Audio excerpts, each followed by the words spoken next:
Chapter 23 Yonghe Ho Mudra, the intrinsic virtue of Dhammadhatu. The Hall of Peace and Harmony plays the same role as the Mahavira Hall of the Seven Hall Sangalama, Chinese Jialan Qitang, of the Han Chinese temples. Upon entering, you may see 3 statues of Buddhas of the 3 ages, which are 3 meters tall, cast in bronze and coated with gold.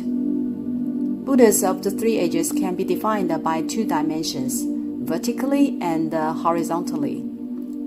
Vertically, they are defined by time, the past, present, and the future. Buddha of the past is Dipankala, Buddha of the present, Shakyamuni, and the Buddha of the future, Maitreya. The vertical view refers to the age from the perspective of us human being. The other dimension is defined horizontally. Beisajya Guru, the Buddha of healing, Shakyamuni and Amitabha, which is demarcated in terms of space. It implies 3 words in different spaces. Beisajya Guru, the Buddha of healing, is in charge of the Eastern paradise of pure lapis lazuli. Shakyamuni is in charge of Sahaloka Dhatu, the world of suffering, also called the central world, which is exactly the inhabited earth of us. Amitabha is in charge of Sukhavati, the land of bliss in the west.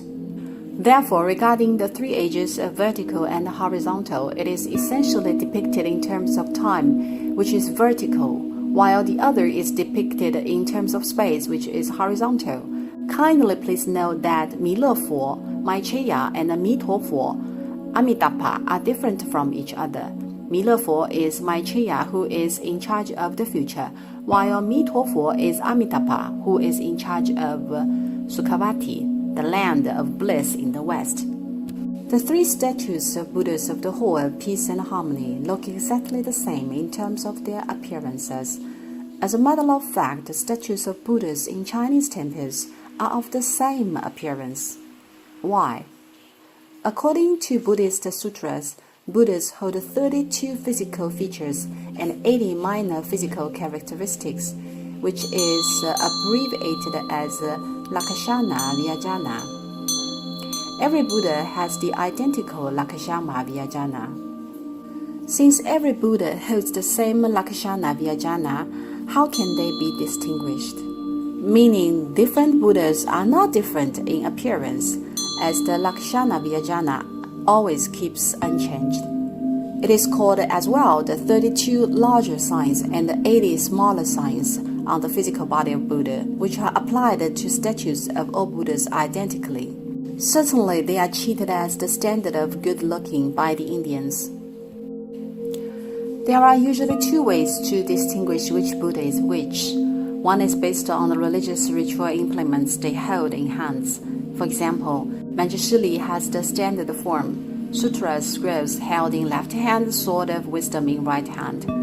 Avalokiteshvara, Guanyin, literally regard of the words, songs, and cries. Nectar and Padma, the perfect lotus. While telling by the ritual implements is one useful approach.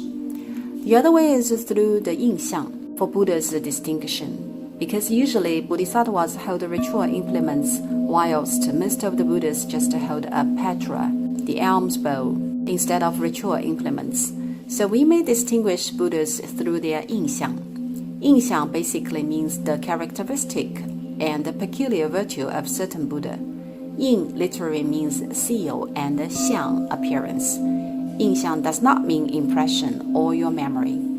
Therefore, yin xiang is the psychological essence and the characteristics of Buddhas manifesting to all sentient beings. For instance, Avalokiteshvara, Guanyin, what is the most obvious feature? Great mercy and great pity. That's the yin xiang of Avalokiteshvara. How about Manjushri? Boldness and prajna, perfection of wisdom. Right? Manjushri is of subtle wisdom. Vajrabharava is perfectly intelligent and bold. And another phenomenon is the Dhamma nature manifested when Buddhas or Bodhisattvas instruct and ferry the sentient beings. which is also called the intrinsic virtue of Dhammadhatu, Chinese 法界性德. The intrinsic virtue of Dhammadhatu is exactly reflected by a sealed contract, which is externally depicted by Buddha statues. In short, the sealed contract refers to the mudra, hand gesture performed. Mudra means indenture that binds an agreement. We may say that the external feature depicted by Buddha's statues is the seal, or mudra, which means unbreakable. There are so many schools in Buddhism, hence the definition of mudra in those is also complicated. The same mudra may hold different names or meanings for different Buddhist schools.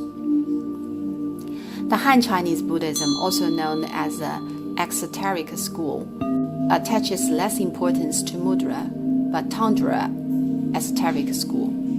This phenomenon derives from the way of practicing and the conducting of Tantra, as Tantra concerns scrupulously on the identity of the three mystic things, body, mouth, and mind of the Tathagata. It is known that humans are carrying the three karmas, physics karma, verbal karma, and mental karma. Corresponding to these three karmas, there are three mysteries. Therefore, Tantra reckons the supreme importance of the three mysteries, the mystery of the body, mouth, and mind. The three mysteries should be identical to your Satyadevata, Yadam, personal tantric deity, when practitioner conducts. Of the three mysteries, mudra exactly plays function of the mystery of body, and meanwhile the other postures of your body are of importance as well. Repeatedly, mudra is an crucial part of the mystery of the body. Then the true words, mandra or dhrani, are the critical parts of the mystery of the mouth. It may well be called authentic practicing of Tantra by integrating these three mysteries with your personal tantric deity.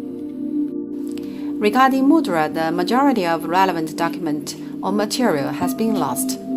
Where we may find that the whole document of mudra is Taisho Isaikyo of Japan. There had ever been about 1,000 mudras in Tantra. However, the survived ones and the ones successfully recovered are merely a little more than 200 mudras.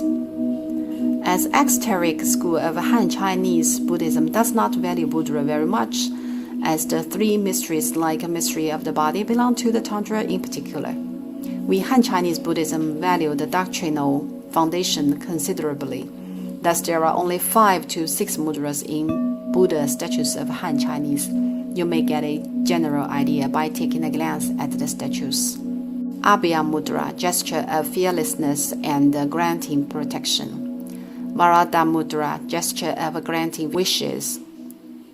Dhammachakra mudra, teaching gesture. Bhumi Spasha mudra, gesture of touching the earth. Dhyana mudra, meditation gesture. Well, these basically cover all the mudra in Han Chinese Buddhism. For instance, it is commonly an iconic statue of Shakyamuni to perform gesture of fearlessness with one hand and the gesture of granting wishes with the other. As a matter of fact, mudras had ever been much more than these ones. The Tibetan Buddhism pays more importance to the mudra since it is part of the mystery of the body. However, most of the mudras of Tantra are mentored from master to disciple. We may see just 15 or 16 mudras on the Buddha's statues of Tantra of Tibetan Buddhism. For example, Tanjani mudra, gesture of vigilance, Bhumi Spasha mudra, gesture of touching the earth, etc. Which means there are not many mudras available in Tantra of Tibetan Buddhism either. However, there have been much more in authentic Tantra, which is as large as an individual course may cover. We won't dive very deep and broad in this course. The statue of Shakyamuni in the Hall of Peace and Harmony holds the patra with one hand transversely and performs a Bhumi Spasha mudra, gesture of touching the earth, with the other. We may usually see 3 types of mudra of the statue of Shakyamuni. The most common one is the standing version, performing gesture of fearlessness with one hand and granting wishes with the other. And the statue of sitting usually performs Bhumi Spasha Mudra, gesture of touching the earth, which derives from an illusion. The gesture of touching the earth is also called the gesture of subjugating demons. When the Buddha was about to attain the enlightenment, Papian, the evil one, came to distract him. Papian, the evil, set varieties of obstacles to hinder Gautama from the enlightenment.